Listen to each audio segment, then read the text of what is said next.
Olá, família! Graça e paz, povo amado de Deus. Vamos crescer na graça e no conhecimento? Obrigado a vocês que já estão entrando aí na live, deixando seus comentários, deixando o seu like. Compartilhe à vontade aí, se inscreva quem não é inscrito, tá bom? Vamos lá. Eu te convido a desfrutar desse entendimento. O julgamento dos mortos na concepção religiosa. Os julgamentos dos mortos na concepção religiosa é de que as pessoas irão morrer e um dia Jesus de Nazaré irá voltar nas nuvens e todo olho o verá, literalmente falando. Esse é o entendimento religioso. E aí Jesus vai julgar os vivos e os mortos. Queridos, julgar uma pessoa viva por uma situação é uma coisa. Agora, como julgar alguém que já morreu? Será que ninguém nunca parou para pensar nisso? Por que é que o sistema religioso eles têm esse tipo de pensamento? Não aqui, irmão. Eu vou ler o texto e vou explicar. 2 Timóteo, capítulo 4, versículo 1, o apóstolo Paulo disse assim: Conjuro-te, pois, diante de Deus e do Senhor Jesus Cristo, que há de julgar os vivos e os mortos na sua vinda e no seu reino. Julgar os vivos e os mortos na sua vinda e no seu reino. Mas julgar os vivos aqui e os mortos na vinda e no reino não tem a ver de que ele iria ressuscitar alguém que já morreu, biologicamente falando. E aí, depois que ele ressuscitasse, ele ia julgar essas pessoas por aqueles erros que essas pessoas cometeram em suas vidas. Eu vou simplificar aqui. Imagine que eu vou partir, vou morrer, e aí daqui a 5, 10, 15 mil anos depois, ou 15 anos depois, ou 100 anos depois, né? Jesus vem, né, na concepção dos religiosos, Jesus vem e aí me ressuscita. Eu já estou com mais de 200 anos depois que eu parti. Ele vai me ressuscitar e agora ele vai me julgar. Elcio, você lembra que quando você estava vivo, esse é o entendimento religioso, tá?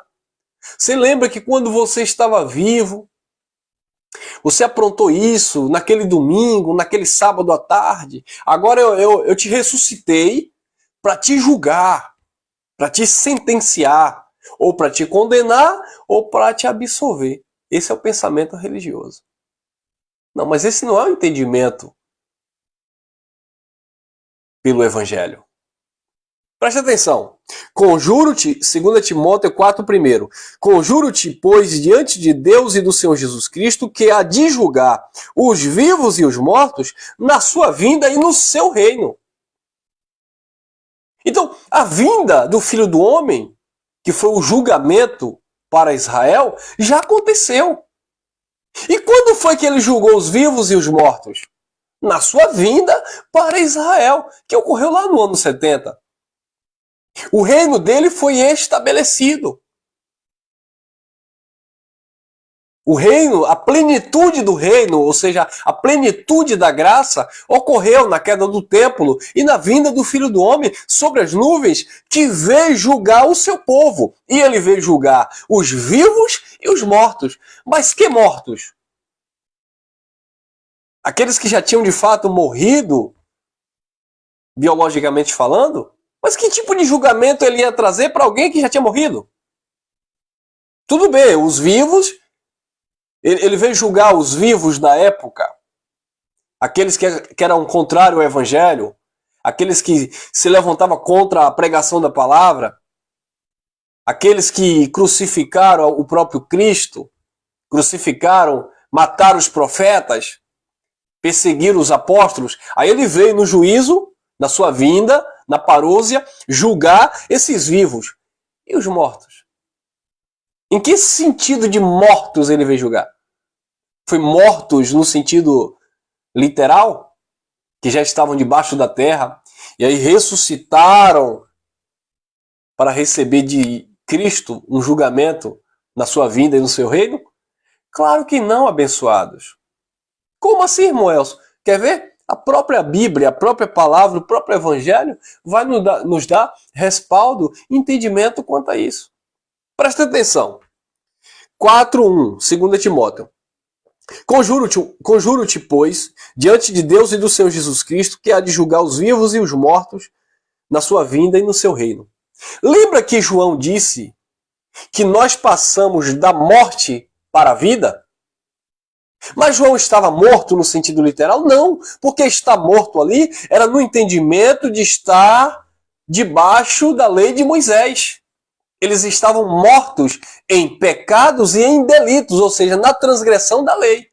Então, quando Paulo disse que a Timóteo, conjuro-te, pois, diante de Deus e do Senhor Jesus Cristo, que há de julgar os vivos e os mortos na sua vinda, o que Paulo estava falando para Timóteo é que na vinda de Jesus, na vinda do Filho do Homem sobre as nuvens, no seu reino, né, na implantação, na plenitude da graça de Deus, na queda do templo, né, no julgamento para Israel, ele iria julgar os vivos, aqueles que tinham recebido a sua mensagem, tinham passado da morte para a vida, porque Cristo é vida. Por isso que Jesus dizia, quem come de mim, quem se alimenta de mim, jamais morrerá. Por isso que o apóstolo João, ele disse, nós passamos da morte para a vida porque amamos uns aos outros, porque amamos os nossos irmãos. Então eles tinham passado da morte para a vida. E na vinda do Filho do Homem, Paulo disse que na vinda do Filho do Homem, ele iria julgar os vivos e também os mortos. Quem eram os vivos que ele iria julgar? Os vivos eram aqueles que tinham recebido a sua palavra, que iriam receber galardão. Por isso Paulo dizia, olha, eu lancei o fundamento, mas veja como vocês estão edificando sobre este fundamento. Porque aquele que edificar sobre este fundamento, se o fundamento permanecer, vai receber galardão. Aquele que edificar como palha, feno, o fogo vai queimar, vai provar a obra de cada um. Mas aquele que permanecer vai receber galardão. Ou seja, os vivos, aqueles que estariam cumprindo, fazendo a vontade de Deus, iriam ser julgados para receber galardão. Seriam aqueles que iriam comparecer diante do trono da graça de Deus. Seriam julgados diante do trono de Deus para receber galardão. Os vivos. E os mortos? Quem seriam os mortos? Os mortos seriam aqueles que não tinham recebido a palavra. Aqueles que lutavam contra. Lembra daquele povo que resistia à mensagem de Cristo? Eles diziam, não, nós sabemos que Deus falou com Moisés, mas com esse aí, quem falou? Lembra quando Jesus curou o jovem cego de nascença? E o jovem disse assim, olha, quem me curou foi ele, foi Jesus. E aí os fariseus disseram, não diga que foi ele que lhe curou. E o jovem disse, por quê? E quando o jovem começou a indagar, o jovem disse, vocês querem ser discípulo dele também? E aí eles disseram, não, nós somos discípulos de Moisés. Ué, mas ser discípulo de Moisés, ele está morto. Porque Paulo, escrevendo aos Coríntios, na segunda carta, no capítulo 3, Paulo diz que o ministério de Moisés, a lei de Moisés, era um ministério de condenação e de morte. 2 Coríntios, capítulo 3, versículo 7, lá no versículo 9 também, Paulo fala que o ministério de Moisés era um ministério de condenação e morte. Quem estava debaixo da lei estavam mortos. Por isso que na vinda do Filho do Homem e no seu reino, ele iria julgar os vivos, aqueles que tinham recebido a sua palavra, que tinham passado da morte para a vida em Cristo, e ele também iria julgar os mortos. Mas não eram mortos biologicamente falando. Não eram mortos que estavam debaixo da terra. Eram mortos aqui, ó, na sua consciência. Mortos por estarem separados ou decaídos da graça de Deus. Essas pessoas seriam julgadas, sentenciadas. Haveria ali uma separação definitiva do joio né, e do trigo, do bode e das ovelhas, como disse Jesus de Nazaré. Foi isso que Paulo estava falando para Timóteo. Conjuro-te, pois, diante de Deus e do Senhor Jesus Cristo, que há de julgar os vivos e os mortos na sua vinda e no seu reino. Não é julgar quem já estava debaixo da terra, não, irmão. Não faz sentido Jesus julgar alguém que já tinha morrido. Queridos, vamos raciocinar. Quem já morreu vai pagar o preço por alguma coisa? Imagine que alguém devia justiça. Alguém cometeu um crime, né, e essa pessoa estava sendo julgada, mas antes do seu julgamento, da sua sentença, aquela pessoa morreu. E aí? Aquela pessoa vai para a cadeia? Aquela pessoa roubou, aquela pessoa matou, aquela pessoa estava sendo processada, estava sendo julgada para ser condenada ou absolvida. Para ser condenada, mas aquela pessoa morreu. E aí, vai ressuscitar aquela pessoa para colocar na cadeia? Não, você não pode morrer agora não, porque, veja bem, você roubou, você matou, então você vai ter que ser preso, você vai ter que pagar na cadeia. Mas a pessoa morreu, abençoada, acabou a vida. Morreu, acabou. Então não faz sentido aqui o julgamento ser de alguém que tinha morrido, biologicamente falando. Jesus não ia julgar ninguém que já tinha morrido, no sentido literal. Julgar aqui os mortos eram aquelas pessoas que não tinham recebido a palavra da vida. João capítulo 6, versículo 63, Jesus disse: a carne para nada presta, as palavras que eu vos digo, elas são espírito e vida. Por isso que Jesus dizia: eu sou o caminho, a verdade e a vida. Quem estava nele tinha vida. Por isso que ele chegou para as irmãs de Lázaro e disse assim: eu vou ressuscitar. E as irmãs disseram assim: se você tivesse aqui, ele não teria morrido. Jesus disse: não sabes que eu sou a ressurreição e a vida? Quem crê em mim, ainda que esteja morto, viverá. Mas não era morto no sentido literal, que iria reviver, como foi o caso de Lázaro ali, para ele mostrar o seu poder e a sua divindade. Nesse caso aqui de julgamento, não era esse sentido de ressurreição. A ressurreição aqui era de uma consciência que estava morta mediante a lei de Moisés. Quer ver? Corta para mim. Corta para mim. Eu vou ler mais uma vez esse versículo e vou ler outros textos. Conjuro-te, pois, diante de Deus e do Senhor Jesus Cristo, que há de julgar os vivos e os mortos na sua vinda e no seu reino. E João disse: nós passamos da morte para a vida. Colossenses capítulo 3. Olha o que disse o apóstolo Paulo, versículo 1. Portanto, se já ressuscitastes com Cristo, buscai as coisas que são de cima, onde Cristo está sentado à destra de Deus. Pensai nas coisas que são de cima e não nas que são de baixo. Se já ressuscitastes com Cristo? Mas essas pessoas aqui que Paulo disse assim: se já ressuscitaste com Cristo, essas pessoas estavam mortas? No sentido literal? Não. Essas pessoas estavam mortas em pecados e em delitos.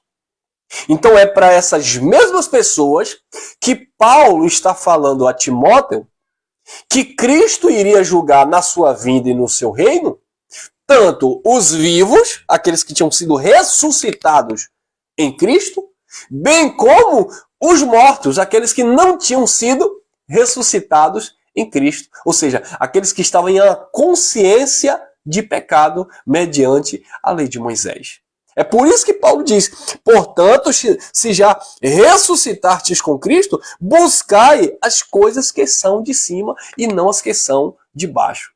Então esse povo aqui que Paulo se referia não eram pessoas que tinham morrido, eram pessoas que estavam vivas, mas pessoas que tinham sido ressuscitadas na mente, na sua consciência. Pessoas que tinham passado de um estágio para outro. Aqui é um conceito abençoado. É um conceito daquelas pessoas que tinham saído da lei de Moisés e tinham recebido a graça de Deus em Cristo Jesus. Quer ver? Olha aí. Efésios capítulo 2, versículo 1. Olha o que disse o apóstolo Paulo. e vos vivificou, estando vós mortos em ofensas e pecados, em que noutro tempo andaste segundo o curso do mundo, segundo o príncipe das potestades do ar, do espírito que opera nos filhos da desobediência. Olha que interessante. E vos vivificou, estando vós mortos em ofensas e em pecado. Então o conceito de mortos aqui era estarem mortos em ofensas e em pecados. Não eram mortos biologicamente falando. Então, quem foi essas pessoas que Jesus julgou na sua vinda e no seu reino? Os mortos e os vivos que Jesus julgou na sua vinda e no seu reino. Foram pessoas que tinham morrido no sentido literal? Não. Eram aqueles que estavam vivendo a lei de Moisés, ou seja, aqueles que estavam debaixo ainda dos mandamentos, debaixo das obras de Moisés, eram os mortos, e aqueles que estavam vivificados em Cristo Jesus. Eles foram julgados para receber galardão em Cristo Jesus. Você está entendendo? Você está compreendendo esse conceito? Que julgar os vivos e os mortos não tem nada a ver de ressuscitar no sentido literal para depois julgar. Que Jesus não é como o sistema religioso pensa, que Jesus um dia vai vir, vai ressuscitar quem já morreu. Olha, eu vou te ressuscitar e agora eu vou te julgar. E você, não, abençoado. Morreu, acabou. Ninguém vai pagar preço algum depois que partiu da vida, não. O que o homem semear aqui nesse sentido humano, ele vai colher aqui. Ele não vai colher depois que morrer. Imagine que alguém faz o mal e a religião coloca isso na sua mente. Ah, tudo bem, se ele não pagou aqui enquanto em vida, mas um dia ele vai pagar diante de Deus. Como assim? Porque ele já morreu, acabou. O que ele tinha de pagar era aqui. Ah, irmão Elcio, mas diante de Deus ele vai pagar depois que morreu? Não existe isso, abençoado. A pessoa vai pagar aqui, a pessoa sente dor aqui, a pessoa sente fome aqui, a pessoa sente sede aqui, a pessoa sente frio aqui. Não é depois que morre. Depois que morre, disse o escritor, o sábio Salomão, escrevendo Eclesiastes, ele disse, depois de morto não há mais lembrança. No túmulo não há mais memória. No túmulo acabou, abençoado. A não ser na mente daqueles que pensam que depois de morto a alma fica zanzando por aí, tendo lembrança, sentindo dor, sentindo frio, etc, etc, etc. Que não é o caso. Então, abençoados, e vos vivificou, estando vós mortos em ofensas e em pecados. Então, estarem mortos aqui, era estarem mortos em ofensas e em pecado. É por isso que Paulo fala a Timóteo, que Cristo iria julgar na sua vinda os vivos, aqueles que tinham recebido a mensagem da sua graça, que tinham passado da morte para a vida, e ele também iria julgar os mortos, aqueles que não tinham aceitado a sua palavra. Como disse o próprio João na carta de Apocalipse, eles têm nome de quem vive, mas eles estão mortos. E eles estão mortos por quê? Porque eles estavam debaixo das obras. A religião está morta, irmão. Quando alguém guarda sábado achando que está agradando a Deus, essa pessoa está morta, no sentido do entendimento. Quando alguém vai para um monte buscar o Espírito Santo, não entendendo que nós somos templo e morada do Espírito Santo, essas pessoas estão mortas. Quando as pessoas estão dando envelope com dinheiro na igreja, tentando barganhar com Deus, essas pessoas estão mortas. Tem nome de quem vive, mas estão mortas. No sentido intelectual, racional. Não tem entendimento. É como Paulo disse na carta aos Romanos capítulo 10, eles têm zelo de Deus, mas sem entendimento. Por quê? Porque eles querem estabelecer a sua própria justiça. Quando a pessoa diz que vai jejuar, se sacrificar, se consagrar no pseudo altar, para se chegar diante de Deus, essa pessoa está morta. Ela não entendeu que o sacrifício de Cristo já foi o suficiente para ligar o homem de volta ao Pai. Então, na vinda de Cristo e no seu reino, ele iria julgar os vivos, para premiar com galardão, bem como os mortos. Os mortos que estavam vivendo debaixo do ministério de condenação e morte. Olha o que disse o apóstolo Paulo na carta aos Romanos, capítulo 8. Olha lá, capítulo 8, versículo 2. Disse Paulo: porque a lei do Espírito de vida em Cristo Jesus me livrou da lei do pecado e da morte. Então, estar mortos aqui é estar debaixo da lei do pecado e da morte. E não estar mortos no sentido literal. Então, Cristo na sua vinda e no seu reino, isso já aconteceu lá em 70 DC, tá bom?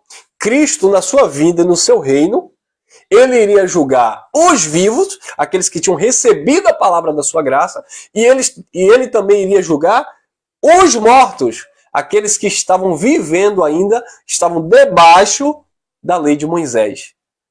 2. Porque a lei do Espírito de vida em Cristo Jesus me livrou, disse o apóstolo Paulo, da lei do pecado e da morte. 3. Porquanto que era impossível a lei, visto que estava enferma pela carne, Deus enviando o seu Filho em semelhança da carne, do pecado, pelo pecado, condenou o pecado na carne. Então, Jesus condenou o pecado na carne. Por quê? Porque ele estabeleceu uma nova lei, a lei do seu Espírito. A lei do Espírito de vida em Cristo livrou Paulo e os seus ouvintes debaixo da lei do pecado e da morte. Então, quem estavam mortos eram aqueles que estavam ainda debaixo da lei de Moisés. E Cristo, na sua vinda e no seu reino, iria julgar os vivos e os mortos. Olha outra passagem interessante, é Colossenses, capítulo 2, versículo 14 e 15. Olha o que diz o apóstolo Paulo. Colossenses, capítulo 2, 14 e 15. Diz assim: havendo riscado a cédula que era contra nós nas suas ordenanças, a qual de alguma maneira nos era contrária, atirou-o do meio de nós, cravando-a na cruz. E despojando os principados e as potestades, os expôs publicamente e deles triunfou em si mesmo. Portanto, ninguém vos julgue pelo comer, pelo beber, ou por causa dos dias de festa, ou da lua nova, ou dos sábados, que são sombras das coisas futuras, mas o corpo é de Cristo. Então, observe esse conjunto de obras aqui, obras mortas. Que Cristo na cruz, ele rasgou o escrito de dívida, ele cravou na cruz aquilo que sentenciava o seu povo, aquilo que condenava o seu povo. Então, os ouvintes da época de Paulo que receberam a palavra da vida, eles deixaram de viver esse ministério de obras mortas e passaram a viver, terem vida em Cristo. E quando Cristo retorna, a vinda do Filho do Homem, com a queda do templo, ele vem justamente julgar os vivos, essas pessoas que tinham recebido esta palavra, e os mortos, aquelas pessoas que não aceitavam esta mensagem. Aquelas pessoas que queriam continuar vivendo debaixo da lei de Moisés. É por isso também que Paulo fala, 1 Timóteo, se não me falha a memória, eu lembrei aqui agora, primeira carta de Paulo a Timóteo, olha lá, 1 Timóteo, capítulo... Deixa eu ver se é isso mesmo. 1 Timóteo, capítulo 1,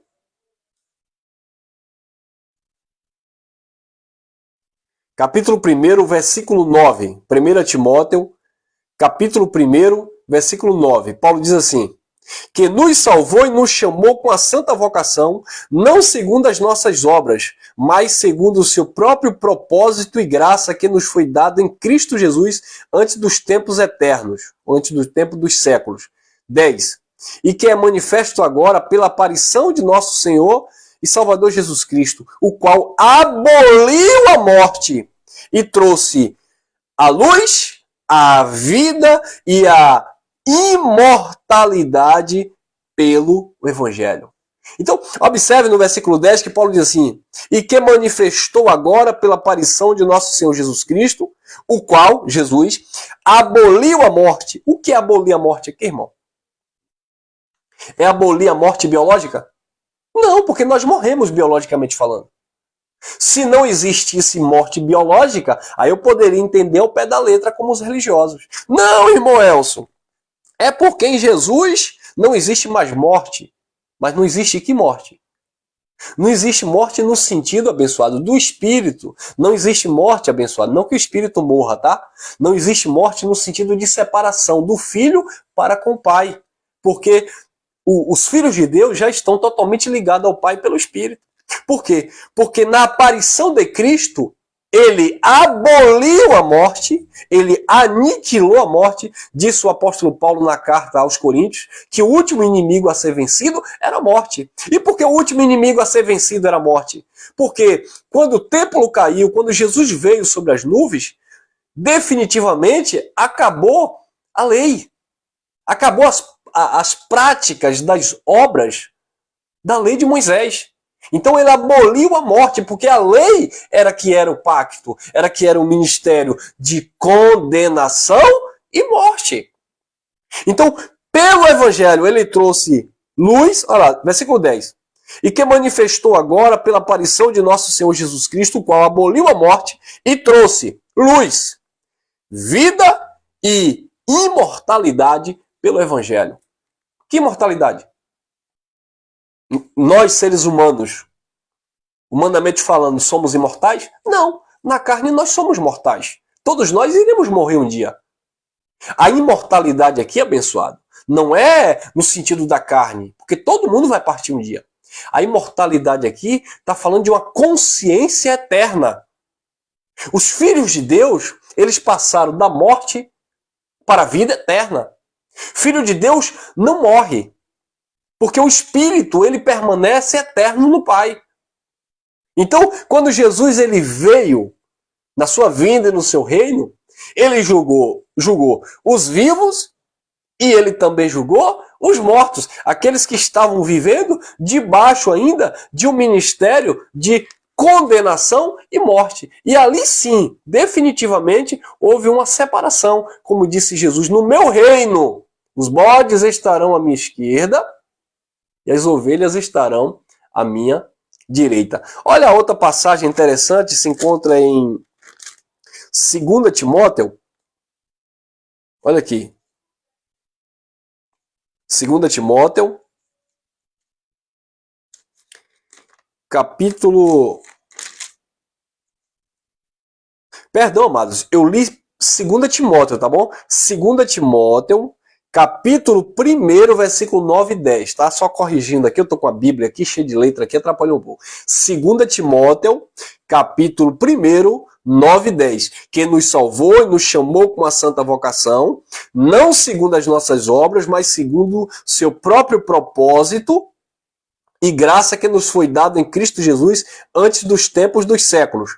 E que é manifesta agora pela aparição de nosso Senhor e Salvador Jesus Cristo, o qual aboliu a morte e trouxe a luz, a vida e a imortalidade pelo Evangelho, tá bom? Só corrigindo, ao vivo é assim mesmo, é 2 Timóteo, capítulo 1, versículo 9 e 10, tá bom? Agora sim, vamos ler 1 Timóteo, capítulo 2, agora sim, 1 Timóteo,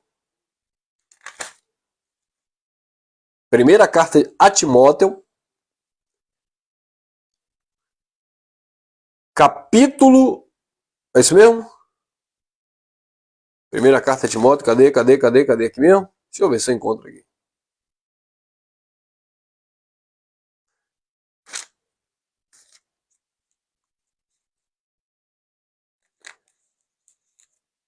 Espera aí que eu me embolei aqui, viu, gente? Primeira carta a Timóteo.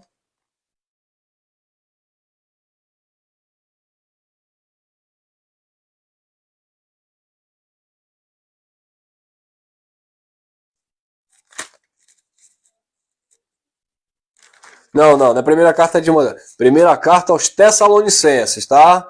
Perdoe, tenha paciência com o irmão. É a idade, né, irmão? A idade chegando, aí vem o cansaço, tá? Calma, muita calma nessa hora. Primeira carta aos Tessalonicenses. Deixa eu ver se eu acerto agora. Primeira carta aos Tessalonicenses. Vamos lá. Vamos lá, com paciência, devagarzinho.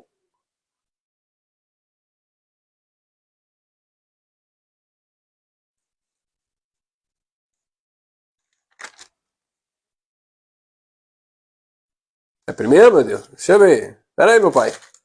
Espere aí.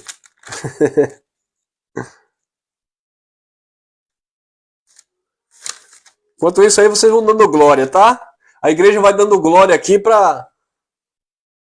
Porque senão o inimigo se levanta contra a palavra aqui e a gente fica meio perdido aqui. Ai, meu pai. Achou, irmão. Achou. Eu tava pensando aqui que a palavra tinha sido arrebatada. Eu fiquei aqui preocupado agora. Olha lá.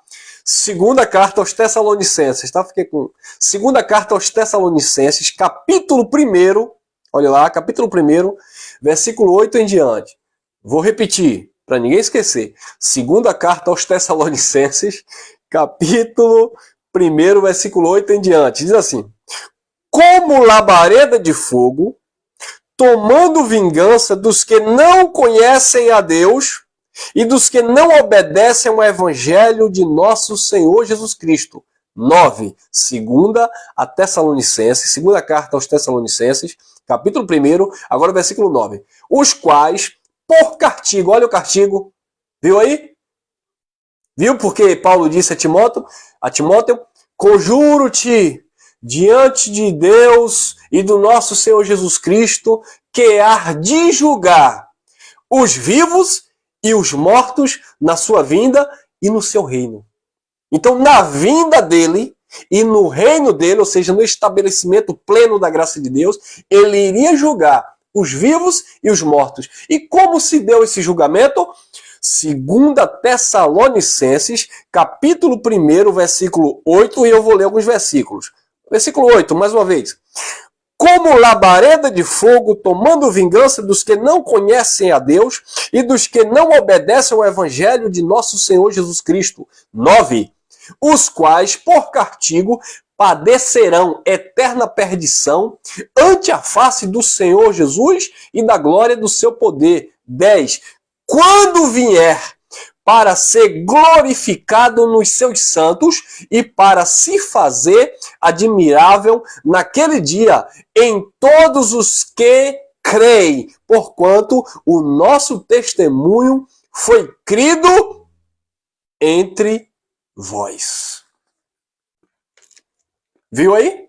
Viu aí que julgar os vivos e os mortos não tem nada a ver de julgar quem estava vivo e ressuscitar quem tinha morrido para julgar depois? Julgar os vivos era julgar, ou seja, para premiar, para galardoar, como disse Paulo aos Hebreus. Paulo disse que Cristo ele era o galardoador daqueles que o buscavam. Aquele que tinha fé nele seriam galardoado.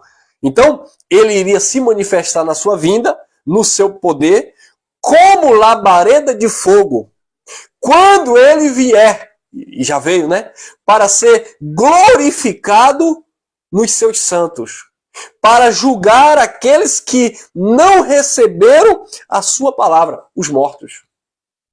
E premiar os vivos. Dar vida aos vivos e sentenciar juízo eterno, condenação àqueles que não tinham recebido a sua palavra. Mas eram dentro desse contexto de vida, não tinha nada a ver com mortos, biologicamente falando, não tinha nada a ver com que Cristo ia ressuscitar, e aí iam sair do túmulo, e aí depois ia sentar perante o Senhor, e aí o Senhor ia começar a cobrar pelos seus feitos não abençoados.